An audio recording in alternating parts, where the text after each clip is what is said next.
Nashville. Okay, no worries, folks. We have Simon coming on. I think this is working. Simon, how are you doing? I am good, thank you. How are you? I'm very good indeed. You got a really small sort of image there. I wonder why that is. But I've just boosted the size of it. Are you sort of coming in via the camera or coming in via your mobile, man?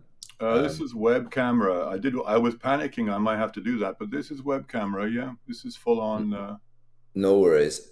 We just have to maybe continue as best we can. I think you're on screen. We can see you.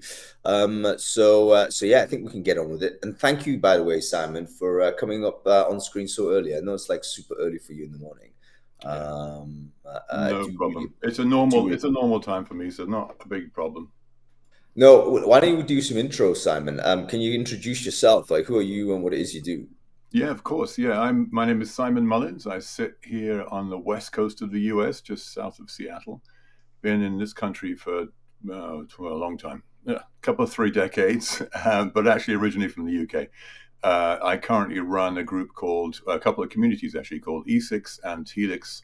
They're both corporate only focused, and ESIX particularly focused on corporate executive recruiting. And it's been around now for 29 years, Hung, before That's you were crazy. born, which is amazing. I know, right? I mean, you wouldn't even know. But and then Telix is another one which is focused on the TA leadership and TA global TA teams. But I've been doing this for 10 years. Before that was 10 years at Microsoft, which is why I'm up here.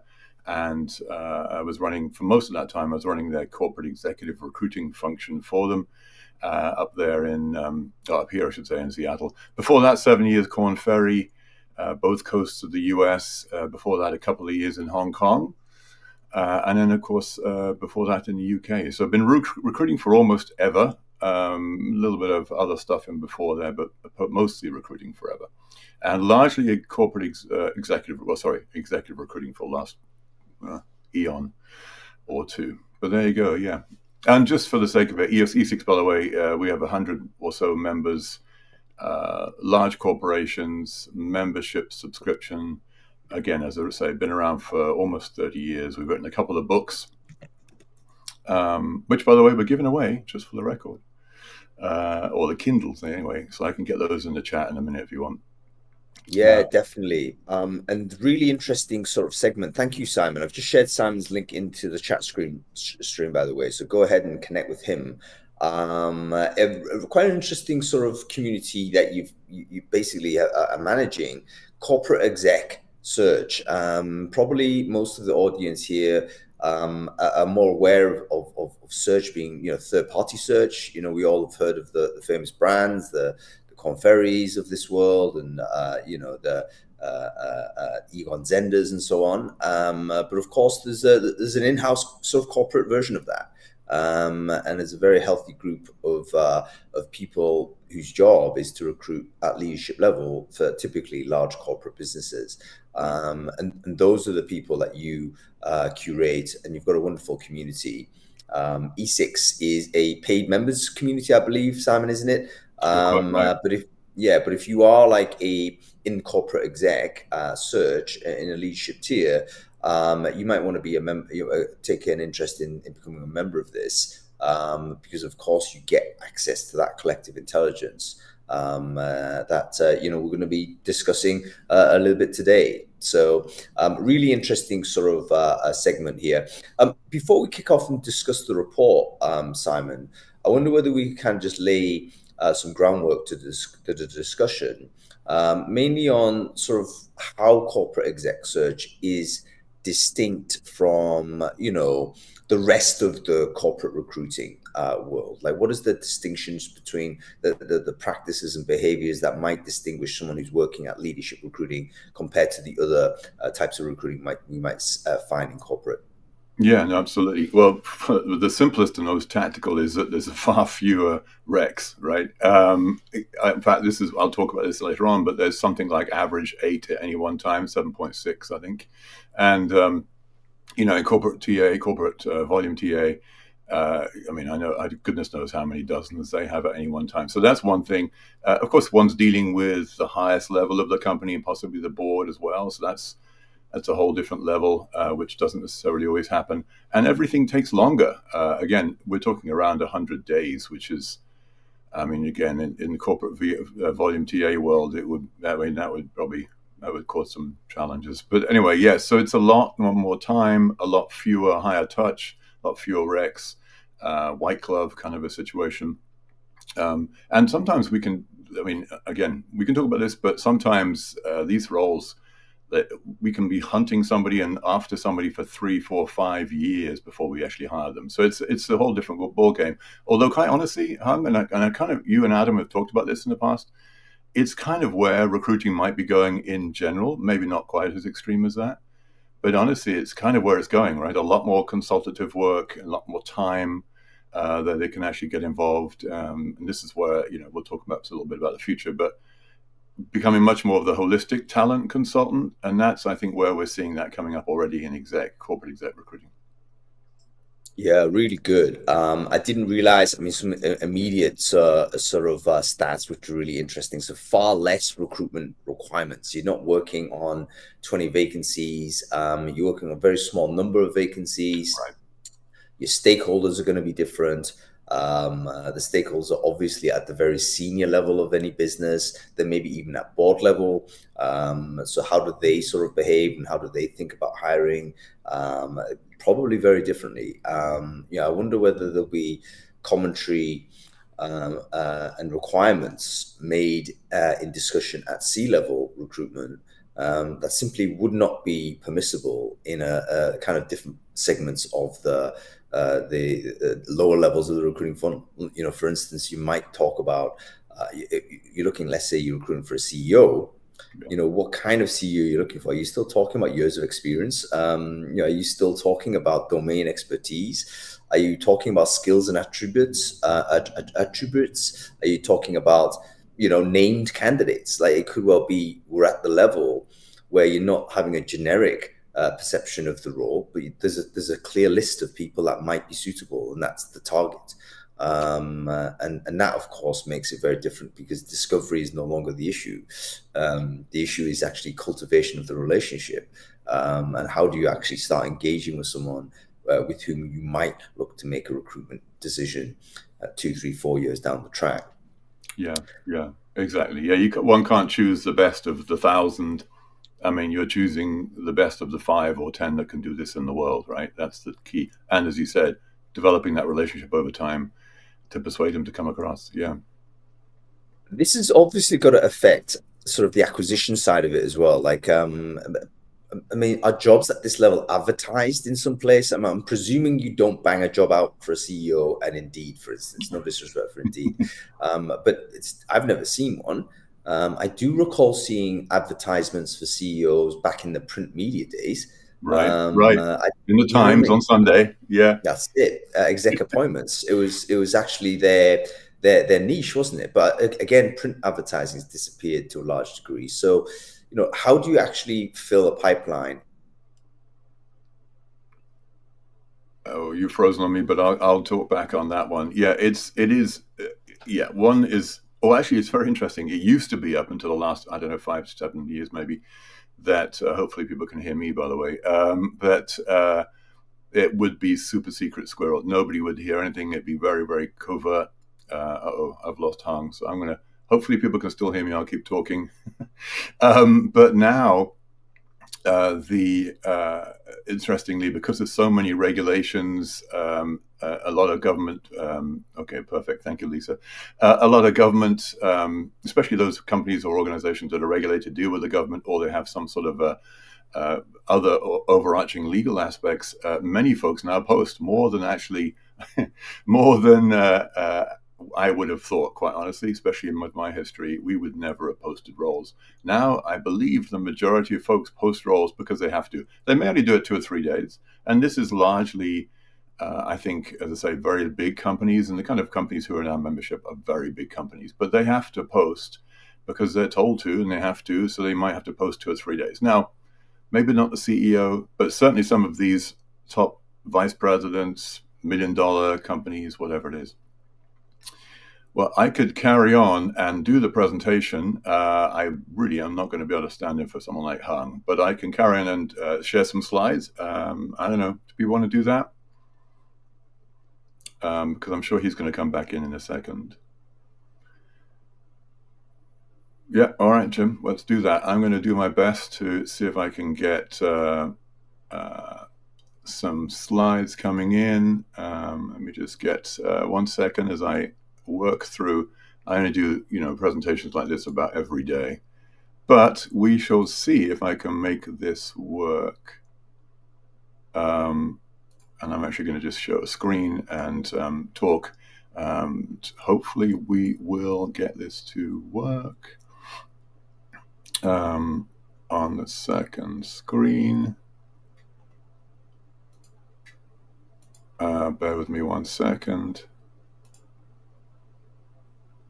All right, I'm going to share that and move all this over so that you don't have to see that. Can someone give me, apparently to avoid an infinity mirror, don't share entire screen. I don't know what the heck that means. But does, can anybody see that full screen and not other stuff? Thank you, Astrid. Appreciate it. I don't know. This is very strange. Okay, so I'm going to continue going with this, and we'll just have to see how it works.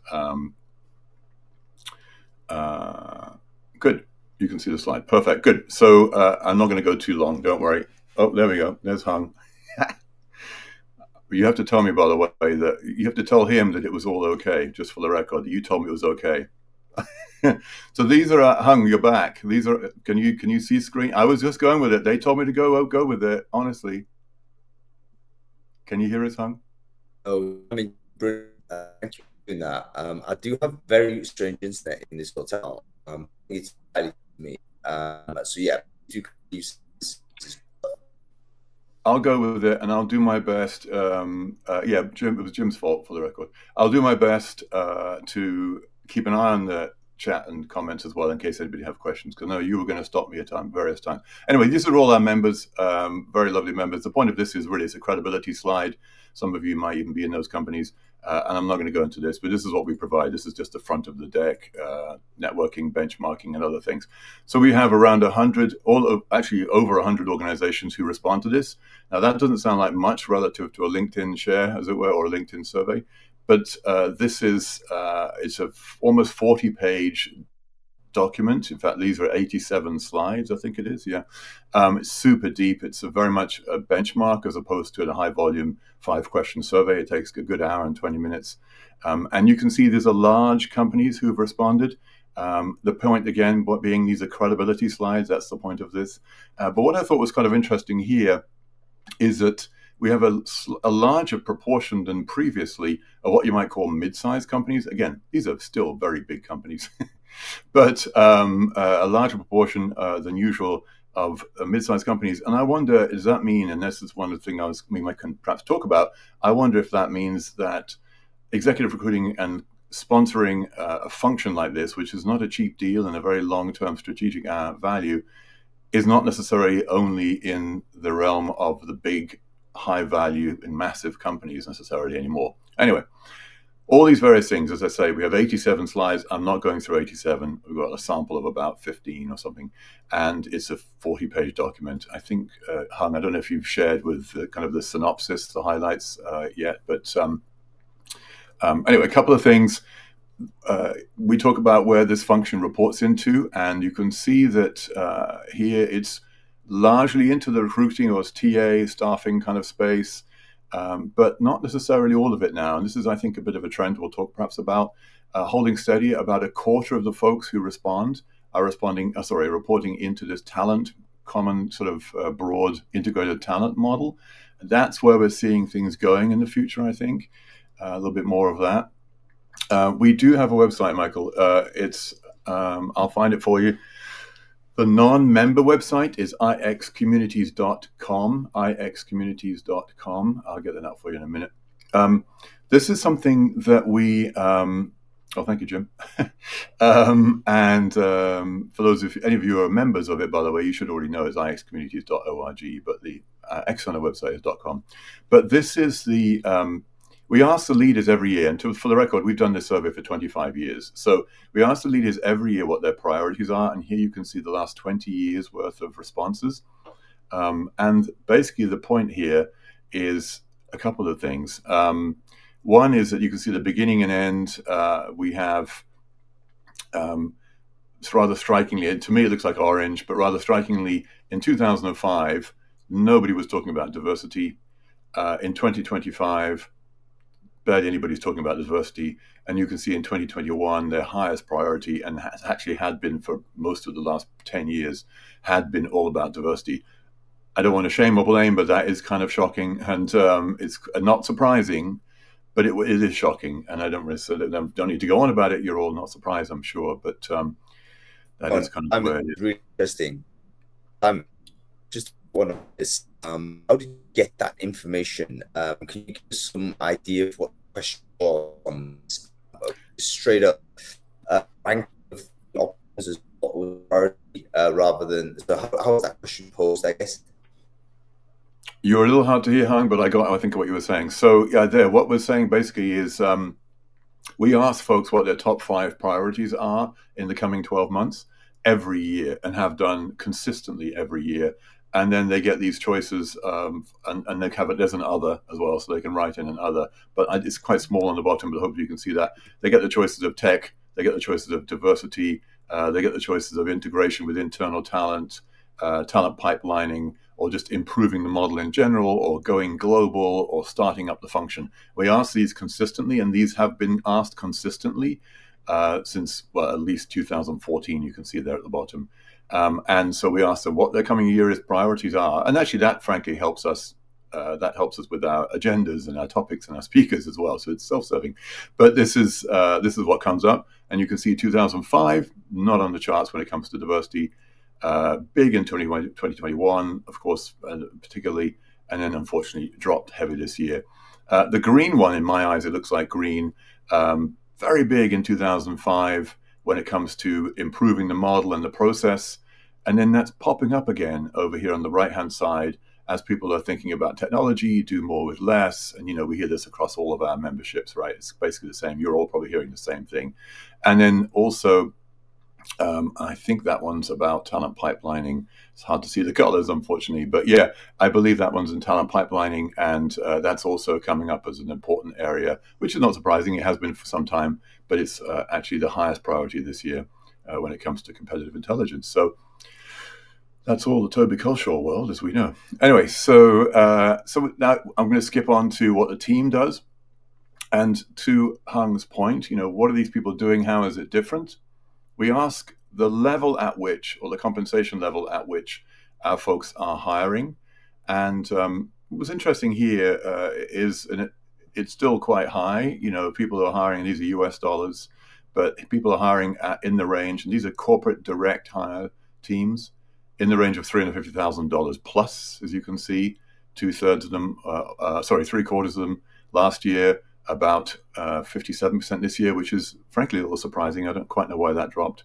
And then you can see at the bottom there, those who are hiring in the $500,000 US plus and the 650,000 plus are not insignificant either. So these are high-level hires that they're making. And the reason we ask this question candidly is that when they talk about this with the search firms are often saying, oh, these corporate exec recruiting teams are usually just hiring at 100,000 or 150,000. Well, you can see that's patently not true. We also ask, in the same vein, what kind of level, so another way of looking at it, in terms of the proportion of the companies that they're being hired into. So the exec population in this on top left is like less than 1%, and these are the populations that our recruiting teams are hiring into. And you can see that roughly 60%, 59%, slightly up, are hiring into that top 1.5% of the company. So the very highest tier of the organization, which is, again, kind of where Hung was going with this question. So far, I'm hoping this is all making sense. But this is just kind of setting the stage, as it were. This is probably the most exciting thing, which I think is why I've got a little bit of there we go. Hopefully you can see that.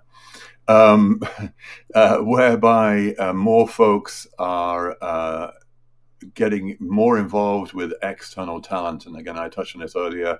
This, I think, is where we're going in a broader sense. More holistic talent, getting much more involved in corporate succession planning. Sorry, more holistic talent perspective, getting more involved in corporate succession planning.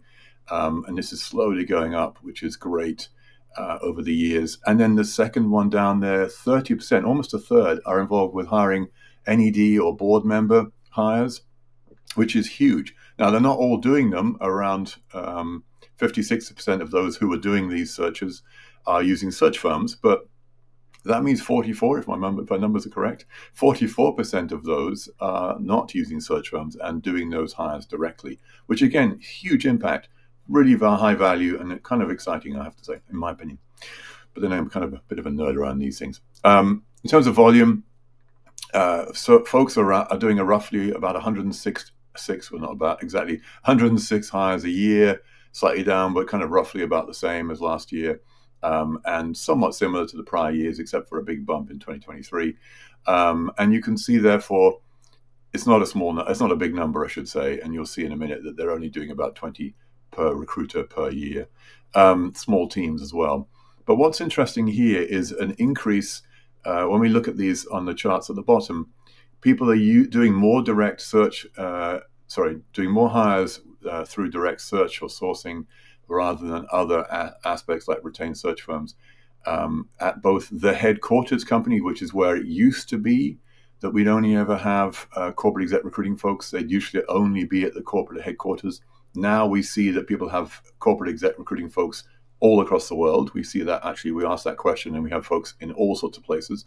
And you can see also quite a big jump on the right-hand side there for non-corporate headquarter roles, how they're sourcing them directly as well. So this is just not going away as much as I think the exec search firms would like it. And we're not enemies with the search firms, for the record.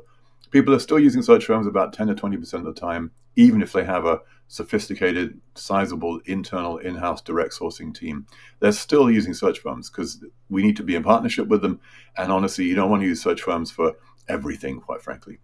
Simon, can I interrupt real quick? Yeah. With regards to the companies that are making a decision to go to search, are they also in parallel recruiting for the role directly? Or do you know whether they've simply said, okay, we're going to get this outsourced for whatever reason it may be? Do you have any visibility on that? I don't know the specific answer, but I do know that, honestly, the general thought of that is that, because remembering we're talking about a small population that we're talking to, we don't want to muddy the waters with two people going in and talking to the same 30, 40, 50 target folks. So generally, we would never, I don't believe, I'm not going to say never, but I've not yet heard of anybody going and doing a direct sourcing and using a search firm. We would often, an internal team, in fact, most of the cases, we have that data, I don't have it on here, but in most cases, even if we're using a search firm, the internal direct team is still managing that search firm. So it's not a separate exercise. But no, usually it would be just a one exercise going out talking to those 20, 30 people outside in the market who might be the ones to talk to. Again, because that muddies the water, it's kind of confusing. We would, having said that, often, and by the way, the search firms often would say that contractually, they would say, we have to be exclusive. That's part of the deal. Remembering you're paying them up front in most cases, and you're paying them a lot of money. You'll see in a minute. But the other thing is that if we do know folks, and if we have done the search ourselves, or we've known folks from some years back or something on the in-house function, what we'll actually say, these 5 people, here you are, search firm, these 5 people are off limits. We already know them. We've already got our own process going with them. We've already known them for 3 years, and so on. So in that case, you can sort of segment those 5 people that we already know, and the search firm goes off and finds the other 25. I don't know, long-winded answer, but I hope that helps. No, very clear, Simon. Thank you. So this is something which, again, we ask on all aspects, right? Search management software technically really just means CRM. And, okay, it's like I akin this kind of stuff like ATSs to school lunches or hospital lunches. No disrespect to anybody in the school or hospital industry. But, it's like, we'll get around it. But what was a little bit surprising here, and I hope none of the CRM folks are listening, is that when we ask this, we ask, okay, are these products helpful or extremely helpful? Generally, the helpful / plus helpful or extremely helpful has been steadily going down. So people are no longer in love with their products in the way that they used to be. And I don't know, does this mean that we should have some new kids on the block? And of course, with AI, we might have some new kids coming on when it comes to technology. But it's a little kind of concerning, I have to say. Anyway, we ask about AI. I'm rushing through here, Hung. I hope it's okay with the product, with your screen and everything. Okay, Simon, no problem. This is great. Okay, good. So we ask about AI. We started asking last year, actually, partly because AI hasn't really been that much of a thing. In fact, candidly, technology, and again, no disrespect, man, but we're not in the corporate exec recruiting space. We're not known as being technology leaders, as it were, or early adopters. Mostly the higher volume TA does big systems, and then we kind of come along later. But it's interesting because we've seen a lot more usage on the left-hand side. You see it looks like teal to me, which is 2024 numbers. Few folks were using a few things, usual stuff, last year's use cases, job descriptions, communications, candidate reports, and so on. A lot more folks now, as you can see, in those areas, but also getting involved in note-taking, interview feedback, scheduling. Usually, we've talked about this quite a bit, and we talk about AI all the time, candidly. But usually, when talk things like scheduling interviews, it's not the highest-end leader interviews. It's the one-on-one with the recruiter, for instance, because that's where the systems work. When you're moving and shuffling senior executive candidates around, that doesn't work online, doesn't work with AI at the moment, as far as we know. And it's kind of general themes. Again, this is no surprise to most of you.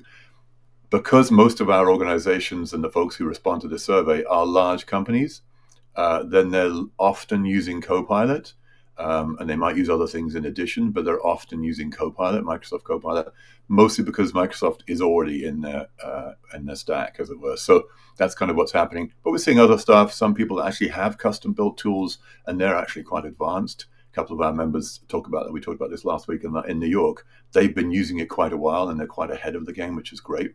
There's the usual suspects when it comes to the specialized, but not so much of this used at corporate exec world. These products, of course, you would all know in the high volume space, but not so much in the corporate exec. But they're starting to come on board in that area. And then there are some niche things. I've seen some folks starting to use MetaView, which is a rarity. And I don't know whether anybody thinks about these. And Seek Out and Found Them have been around for a few years now. We've had some folks testing those out. We hear feedback. I'm not going to criticize anybody in any company because many of them are members, but we do hear mixed feedback on these things. And of course, people are mixed about how they're using them. But you're right, Bob. Yeah, not necessarily every product here is usable in all these scenarios, right? But also, people might be putting some of these things in, but they're not necessarily finding as adoption, and so on and so forth, which is a bit of a problem. When it comes to, and this is about me personally, I'm wondering whether senior leaders would share quite as much about I'm looking to retire, or I need to fire this person. That's why we need to hire this leader in 2 years or something like that, or whatever. Whether they would really share quite so much with us if they knew that they were being recorded, because they share some quite intimate details about well, not intimate, but quite sensitive information about their infrastructure and their leadership team and so on and so forth. So I don't know, interesting stuff. Anyway. On that note, Simon, just hold on that last slide again. Please, go ahead. I had have some conversations with some of these AI vendors, and they did mention that at the corp exec level, there was this heightened concern about data leakage, exactly as you say, because C-level hiring is often highly confidential. In many cases, maybe kind of incumbent in place. And so you literally, there is a risk if you start, recording or transcribing information via an AI, that's going to go off to a server somewhere. You don't know, where that is going to kind of leak out on. So that there is, I think, a potential scope for almost an air-gapped AI for this service. In other words, it's completely isolated from the wider service. It's maybe customized for a particular organization, and the information is not going to be leaked outside. of any function. So great to see some of the tools that we know and love used by Corporate Exec Search. But I do think that there may be an emergence of a kind of a mini industry, if you like, of very highly specialized, more almost like custom service, customizer sort of options, versions of these to increase that information security. Actually, I'll build on that a bit, because even back to the good old days of CRMs, right, which most folks have, not everybody, but even when they have a CRM, I've forgotten the actual, but I'm going to guess it's like 3/4 of folks have a separate standalone instance of that CRM, even if TA is using the CRM as well, even if it's the same product. Often it's not the same product because the corporate exec, the needs for some of the CRM pieces are just different at the moment. Now, these, of course, will change, and I'm sure that they'll get together and so on. But at the current situation, most folks have a separate CRM instance for basically the same reason you were describing, and not necessarily about, oh, we've got to keep you out because we're all elitist, although there is a bit of that, and I unfortunately was bad at that in the day. But anyway, but actually, quite honestly, and this is the reason, frankly, I suggest to folks that they do need a separate CRM, is that there is risk of insider trading. If you imagine that these companies, say you're a $40 billion company, chances are you're hiring somebody for your CFO who's also at a public company, listed company. And therefore, if that information that you are talking to the CFO of another publicly listed company, that is insider trading risk information, and nobody should know that. Because if more people can see that than should, then of course, all the folks who can see that could plausibly be at risk of being indicted for insider trading, right? So that's the lawyers freak out. Whenever the corporate lawyers hear that, they absolutely freak out and completely agree that we need a separate CRM. So, I mean, Very really, interesting. it's a perfect example and an argument, honestly, and people literally use it all the time. I mean, I'm probably giving away a bit of a secret. Hopefully, there's no lawyers on the call. But let's go into this. I touched on this earlier, the diversity thing. The only one line that is increased here, I think I've highlighted it, is at the very bottom. Now, granted that I think it's something like 70% of these folks are US headquartered. They've got folks sitting all over the world, so these are global companies, but they might well be US headquartered, which means they're heavily influenced by what's going on in the US, of course. But every tactic here, I think, as far as I can see, has dropped this year. Again, no point in shaming and blaming, because frankly, the folks on this call and our members can't necessarily do anything about that. It's a different level. It's a policy level. It's a whole different thing. Having said that, still, even though significantly down, like half, a quarter of folks still have some sort of formal program for hiring diversity at the exec level. So I'm going to take something I can, right? So it's a little bit of a positive there, but it's still it is what it is. Anyway, okay. Talk about search firms. Always a little bit concerned about this, just in case someone doesn't like it very much. So we ask what folks are using, how they're using search firms, how much they're spending, and so on and so forth. And as I mentioned earlier, 21% are still using search firms, even if they have a direct hiring team. It's about the same. It has been around that number for quite some time. This is a lot of data on here, so I apologize. I'll highlight some things in a minute, I promise. But what we also ask is that every year, how are we doing on time? Okay, every year we look at the folks who answered last year and this year and see what the delta was between their answers last year and this year. So in other words, apples to apples, literally, because different people respond different times, of course. But we ask specifically those respondents who answered the question last year and this year. And those respondents increase their search firm spend by 5%. Usually, we've seen a reduction over the course of the years, 18% there, except for that absolute spike in 2022 when suddenly the market went crazy. Nobody had any team members. We were desperate to do things, and so we went out and bought a lot of search firm fee stuff. Simon, go ahead. Is this? It's very interesting to know that the search firm spend has increased. Is that as a result of more commissions to search firms, or is it a kind of inflation of the fee? Do you have any read on that? I do.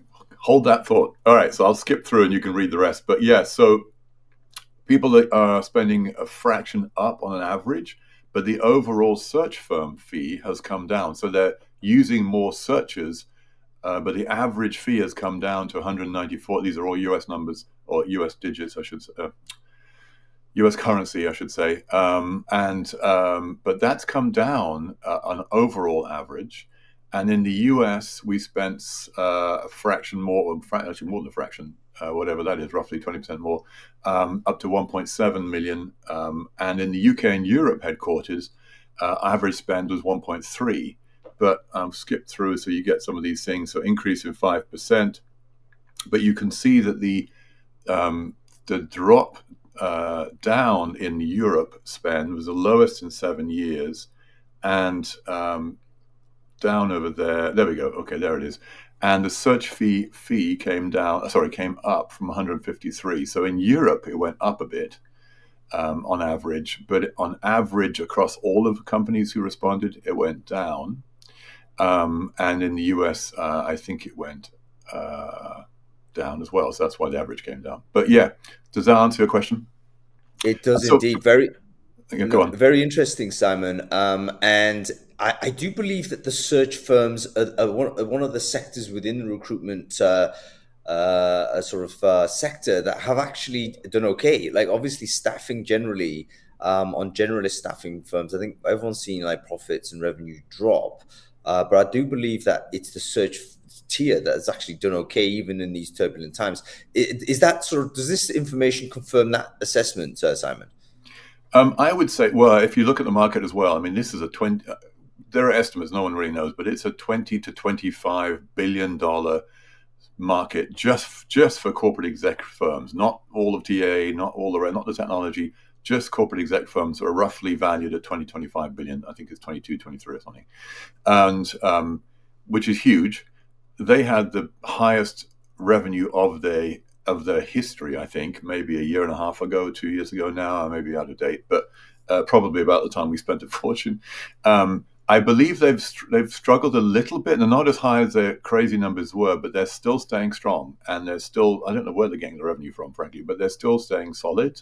We've seen some changes. There are quite a few acquisitions going on from what I'm told and hear and read, frankly, but we're not as in touch with them as we used to be. But we are hearing a lot of acquisitions happening. And then I don't know if some of you might know that Heidrick & Struggles is one of the Shrek firms, the top 5 firms when it comes to revenue. And they have just gone private. So not sure what that tells us, but that means the private equity world is interested in investing in that. So there's got to be some level, I'm guessing, of expansion and growth coming forward, I'm assuming. Now, they're mostly into the space now of not just executive recruiting, but they're also doing assessment, talent assessments, and so on, so on and so forth. Yeah, we do actually, Michael. So Michael's asked a question there about sense of a percentage of candidate salary. Yeah, it used to be traditionally is 33%. I think most folks, we do have this. I don't have this on slides. I can find it for you separately if you don't mind emailing me because I don't have it. But I think it's dropped down so that more folks are doing 30% now. We had seen a trend toward, and it kind of goes up and down depending how strong we are in terms of negotiation, quite honestly. As you know, when they're strong, we have a weaker level of negotiation ability, and therefore the search firm fees on average go up to 30, 33%. I think for a while we were seeing it 20, 25%. What's more interesting though, Michael, I'm going to be a politician and answer a slightly different question, is where they're not necessarily doing the usual time-based 0, 30, 60 days as it used to be traditionally. You pay them at 0, you pay them at 30 days, you pay them at 60, whether you're doing a search well or not. Now, more folks are using, I've forgotten what the word we use, but basically when there's progress, so they might pay them when the search list has come, the short list has come in, you might pay the first 30% of that 100% fee. When I say 100% fee, sorry, so 10%, for instance. And then when the first candidates start coming in, you might pay them the second tranche, as in 10%. And then perhaps closer to placement, you might pay. So there's more of this milestone-based, that's the word, milestone-based things coming into their play now, which is great to see. But unfortunately, still the traditional model, 33% time-based, is still prevalent. Not as much, not not gone away as much as I would have liked, as have admin fees. Saying that, Europe is much better Europe and UK are much better at negotiating admin fees away. These are fees which I can talk about some other time, but they're fees which are just for the sake of doing business. There used to be FedEx and video conferencing fees. Now I'm not quite sure what they're for, but those are kind of a standing fee on top of the search firm fee. Europe is usually much better at dropping those things and getting those out of the contract. But they're still around as much as I don't like that very much. But anyway, I didn't realize that was a standard part of the fee structure, Simon. So what you're saying is that not only is it our search firms being paid obviously on the delivery of the work, but actually the management of it, the meetings required, that's invoiced, the numbers of I guess calibration calls that go through. So it's almost like a loyally style exactly way of right. charging. Yeah.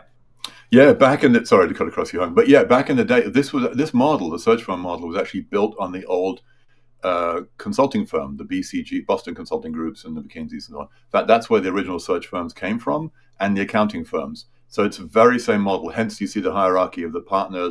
It's not now anymore necessarily, but originally the partner, the senior associate, and so on. Same sort of a model. They borrowed the whole thing from accounting back 50, 70 years ago. Actually, we're talking 100 years ago when search firms started off. And it was Boston Consulting model. So same thing. They would charge for all their admin. They would charge for expenses. Well, expenses is okay, but ever have a whole separate fee. That still stands in many cases, and it's not small. I mean, if you look at a fee of say 30% of the candidate salary, which is what that 194,000 is, you're paying another say $7,000, $8,000, $9,000 on top of that. So you're technically paying 35%. I mean, well, whatever the numbers are, not very good. Anyway, so it's a bit crazy. Couple more things, I want to get to the kind of a couple of bits because I know I'm chattering a bit too much. I'm sorry. Not at all, Simon. This is great. So this is just a bit of a thing. As you can see, unfortunately, time to fill is slowing down. This is specifically search firms, and I'm not criticizing them because everyone's had to struggle, quite honestly. But time to fill has got a bit worse. Now, of course, we're going to see that probably get worse as we now have to pull people in so we can actually prove that they're the right person, verify because of all this plausibly fraudulent activity, and so on and so forth. So we're going to see this slow down a bit. And also, return to office has made this a bit more of a challenge as more companies are less willing to give remote work to senior leaders or let them hire them remotely. Then, of course, that also slows things down and makes it harder to persuade people and so on and so forth. So this is specifically, next section is specifically about direct hiring or direct teams. And this is what we measure them on. Again, bit of an eye chart here, but the premise being you can see that hiring manager satisfaction has come up. In my eyes, it looks like orange is the 2025 numbers. So it's the right-hand column of all the columns.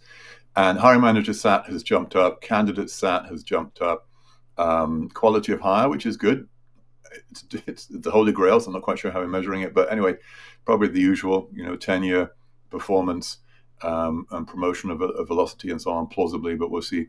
And unfortunately, at the same time, conversely, as again, not to overbeat the horse, as it were, but diversity has dropped down the most in this area. When we look at these, and again, we've got loads of metrics around direct hiring and direct hiring teams and what work they do and so on and so forth. But this is kind of an interesting one. It's a bit unfair because people will often use search firms for their toughest searches or searches that we've already had trouble solving, and therefore we'll give it out to a search firm. So it's a bit unfair, but hey, makes me feel good. Time to fill, slower with search firms. Time to presenting the finalists, which is a very important metric because so much after that is involving the hiring manager taking forever or the hiring manager and hiring team taking forever to schedule or something. So time to presentation of finalists, I think, is a more important metric for our teams. Are also both positive, which is great. So we're faster. We're putting in fewer candidates per hire. We're doing better when it comes to diversity hires, non-female. Unfortunately, we're basically the same when it comes to female diversity. And completion rate is not so good either because that's how many searches have you completed in a year. This is a bit around what you were asking. People are doing 20 searches a year on average, about the same as the last couple of 3 years, so no particular difference there. Number of concurrent searches at any one time is, I think it's 7.6 on the chart on the left. So small number, still a high number. Many folks would say we should only have 4 or 5 at any one time. Some of these might be slowing down and so on and so forth. That might be why we've got 7, 8. Number of hires, which is different to number of projects because we do a lot of things around succession, pipeline, and so on. 45% here, recruiters have some sort of speciality, i.e. they might specialize in the corporate functions or they might specialize in technology and so on and so forth. There we go. I talked earlier, actually 78% are also running the searches, even though the search firm is being used. So basically, we're source agnostic. We're managing the bringing in of the talent and making sure the right talent gets brought in and assessed properly, whether it comes from a search firm or whether it comes from us direct. And 62% getting involved with external, but therefore 38% doing external work as well. This is something that you didn't ask, Hung, but I thought you were going to. How much or why do we use a search firm if we have a direct team? Confidentiality, you touched on this. If there's an incumbent in the role, and it'd be obvious if somebody from hunglee.com were calling with hunglee.com telephone number or email address, and they're asking for a CEO, it kind of gives it away. So those are the kind of reasons that people are using search firms, but also specialization. As I said earlier, you don't want to use you don't want to do a general counsel search if you're only doing a general counsel once every 10 years. Why build that muscle in your own team? It'd be more valuable to do merchandising in the retail space or product management in technology or something, and have a search firm do general counsel, just give it away. Those kind of things is what comes up, and so on and so forth. Whew. Dumped a lot on you there, sorry. Kept it going though. Brilliant stuff, Simon. It really is. Thank you so much for that brilliant presentation. I'm sure that many people will be very interested in seeing a copy of the deck. Let me see if I can I do believe I've gone off. My video's not happening, Simon, so I wonder whether you can hear me okay. We can hear you fine. I mean, now everyone's just looking at me, which is a bit... Oh, stage is empty. I think Simon's actually left. So I think, okay, I think everyone can hear me but not see me, which is rather disturbing. But Simon's just left, I think accidentally. I do believe I'm going to try and bring him back. And we do want to see Simon and say thank you for him properly. But what a wonderful presentation that was. And I do think that it's Simon's back. So Simon, yeah, I was just saying, wonderful to see you. You might have to just hold the fort in terms of being on the video whilst the disembodied Hung is chatting over the air. But I just want to thank you for your wonderful presentation. Really educational. And there's a couple of things I think the audience might be interested in. Firstly, they may be interested in the deck itself. I don't know whether that's proprietary information for ESIX members. If it is, of course, don't bother sharing that. But if there's anything that you could distribute to people, do share the link in the chat stream. They'll be very interested in it. And I guess if there's anybody that is prepared, if there's a full deck, you want to get they need to submit some data on, get an email address on, I'm sure they'd be happy to look at it as well. So really interesting stuff. This is really important, Simon. The reason why is because it's a mystery a little bit on the exec search side. It's great to demystify some of it, not all of it. I think it's right that it stays a little bit mysterious. That's always good. But I do think that increasingly a lot of the search techniques are going to kind of bleed down into, the other parts of the recruitment activity, principally because advertisements, I think, will continue to work for certain types of roles. But there's certain sort of in-demand type characters probably would not respond to adverts and will increasingly retreat away from public spaces, much in the same way as a CEO or a C-level person has already. It is very noticeable that there comes a point in your career where you kind of delete LinkedIn. It's very noticeable. There's a point where LinkedIn no longer becomes a useful thing for you, because you're a known face in industry. People know how to get you. You probably can get on to connect with anybody you want, and you don't need the noise. And I do think that a lot more people will start kind of removing themselves from LinkedIn purely because of the noise factor, or at least, if not complete deleting the profile, but at least locking it down and making it dormant or more hidden, such that they can protect their sense of well-being. Do you feel, on the final note on this, do you feel that the size of direct corporate exec search will increase in terms of numbers of people doing it relative to the other functions in the recruitment in the organization? Yeah, I think it will. So we've long-standing had a perspective that if somebody's doing around 20 searches a year, bringing in 20 roles from the outside at senior level, then that justifies having a function. And if they're going to focus their recruiting and take some of their time away from with all the stuff that's being automated or process heavy, and then they can focus on the top end talent, 20 searches a year is not a huge amount. And so I would say we're going to start to see regular, not necessarily massive companies doing more of this. So yes. Now, saying that, this group has been around for 30 years. It's still a niche space.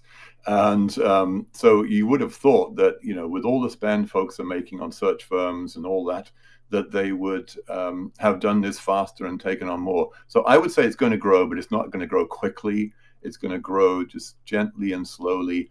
It might be that we start putting more energy towards this space. But yeah, it will grow, but not massively, or at least not based on historical trends. It's a strange thing though, and it's honestly it's like the poor, I don't know, I probably shouldn't say this, but anyway, redheaded stepchild or whatever the phrase is. It's like we put the least money into the places that deal with the highest level of the company. They're often scrapping for budgets, and I know everybody in TA is, for the record, so we're not whining. But it is kind of a forgotten little corner that people don't talk, partly because they don't talk about it, because it is super secret squirrel stuff. Yeah, really, really interesting. Simon, final thing. ESIX is obviously a membership organization. What kind of people should be interested in that? Like, can you give us an idea of what the ideal profile of a member would be? Should anybody who's listening to this potentially, be part of a business that might want to take part in it? Yeah, absolutely. It's actually any corporation who has a function like this or is interested. And candidly, if membership aside, we've got books. I put in the chat there. Thanks to you and this, whatever you're calling this. Anyway, thanks to this situation, we're giving away free Kindle for the next 3 days. If anybody wants to, I can also send them one of our books. So we got books. So my point being that it doesn't have to be that you have to be in a massive company, because now we're seeing smaller companies, as we touched on, doing some of this. And I'm going to actually copy this and put it in the chat here. We will also send you a book, because people still need to do this, even if they're not massive organizations. Most of our organizations are pretty large. So anybody in a large organization, let us know if you're interested in talking about this. We've been around 30 years. We'll be around for another 30 years. It doesn't have to be about membership, but if you are interested, happy to chat to you. Mostly large organizations, often global, not necessarily. Often in Europe, we've got Adidas, we've got Specsavers, British Telecom, Mondelez, and so on and so forth, and among others in Europe as well. So, can be anywhere in the world, can be any size, but usually it's larger organizations, and we're talking team membership here, not individuals. That was a bit of a fluffy answer. Sorry, hon. Not at all. Brilliant stuff. Okay, Simon, listen, I'm going to let you go. Thank you so much for giving your time and sharing your insights. Also, thank you for, being a soldier when it comes down to wrestling with the tech and holding the fort when I was off air and coming on and off screen. So wonderful to have your agility on that, Simon. Great chatting with you, sir. Have a good day. Have a great weekend. And thank you, everyone, for watching. I hope you enjoyed it and got value from it. We'll be back next week. As ever, to the end of the year, the schedule, in fact, for Brainfood Live is already out. And you'll all be getting an email from this going forward. So we've got a very exciting sort of end of the year run up. And we'll be with you to the end. All right. Brilliant stuff. Simon, thank you very much. Thank you.